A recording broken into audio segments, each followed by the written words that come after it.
कस्बा सूरजपुर हिमाचल के पहाड़ों में बसा एक छोटा सा गांव, जहां सूरज की किरणें सुबह को एक सुनहरी चमक देती थीं।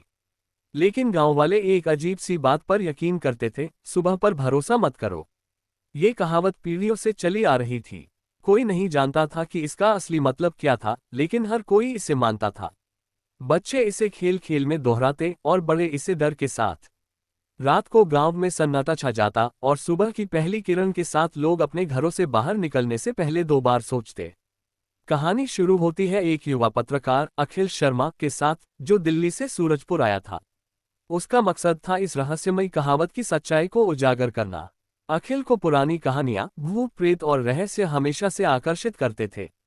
उसने अपने ब्लॉग के लिए कई डरावनी कहानियां लिखी थीं, लेकिन सूरजपुर की यह कहावत कुछ अलग थी। उसने सुना था कि गांव में हर साल सुबह की पहली किरण के साथ कुछ लोग गायब हो जाते हैं और उनका कोई सुराग नहीं मिलता।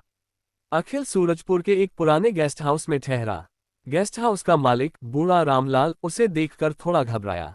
यहाँ ज्यादा लोग नहीं आते, बेटा, उसने कहा अपनी झुर्रियों भरी आंखों से अखिल को घूरते हुए। और जो आते हैं वे सुबह की कहानी सुनकर चले जाते हैं।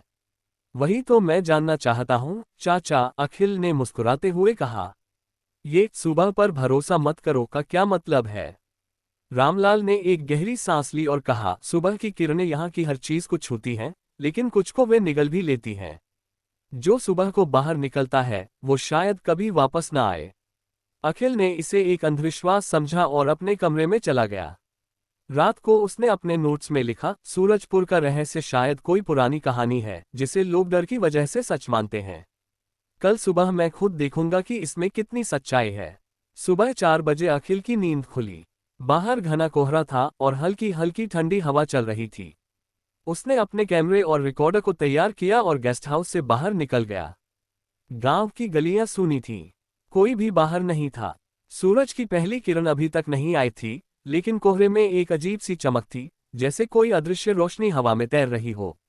अखिल ने गांव के बाहर एक पुराने पीपल के पेड़ की ओर कदम बढ़ाए, जिसके बारे में रामलाल ने बताया था।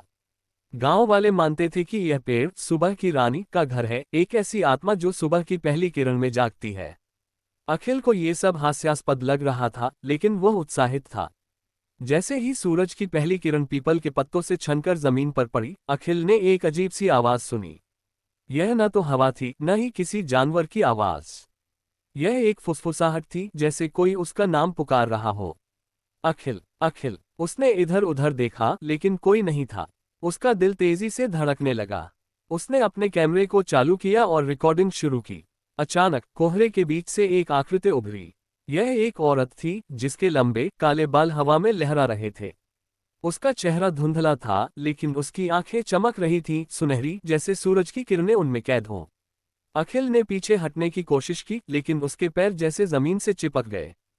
तूने सुबह को देखा? उस औरत ने कहा, उसकी आवाज हवा में गूंज रही थी। अब सुबह तुझे देख रही है। अखिल किसी तरह गेस्ट हाउस वापस पहुंचा। उसका चेहरा पीला पड़ गया था और उसका कैमरा खाली था। रिकॉर्डिंग में सिर्फ सफेद शोर था। रामलाल ने उसे देखकर कहा, मैंने कहा था बेटा, सुबह पर भरोसा मत करो। अखिल ने उस रात सोने की कोशिश की, लेकिन नींद नहीं आई। हर बार जब वह आंखें बंद करता, उसे सुनहरी आंखें दिखती। आधी रात को उसे लगा कि कोई उसके कमरे में है। उसने टॉर्च जलाई, लेकिन कमरा खाली था। फिर उसने खिड़की की ओर देखा।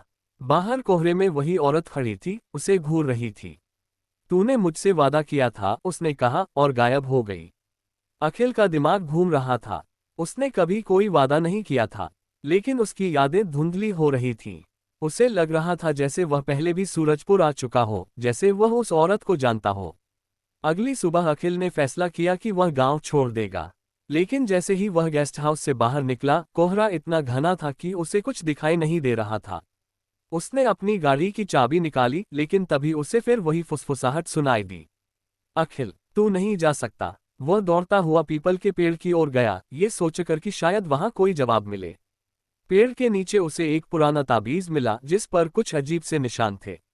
उसने उसे उठाया और तभी कोहरा साफ होने लगा। लेकिन साफ होते ही उसे एक भयानक दृश्य दिखा। गांव की गलियों में लोग नहीं, बल्कि छायाएं चल रही थीं, सुनहरी आंखों वाली छायाएं। तूने सुबह को चुना, उस औरत की आवाज फिर गूंजी। अब तू हमारा हिस्सा है। अखिल की चीखें कोहरे में गुम हो गईं। अगली सुबह जब रामलाल ने गेस्ट हाउस का कमरा चेक किया तो वह खाली था। अखिल का सामान, उसका कैमरा, सब गायब था। गांव वालों ने कोई सवाल नहीं किया। वे जानते थे कि सुबह ने एक और शिकार कर लिया था।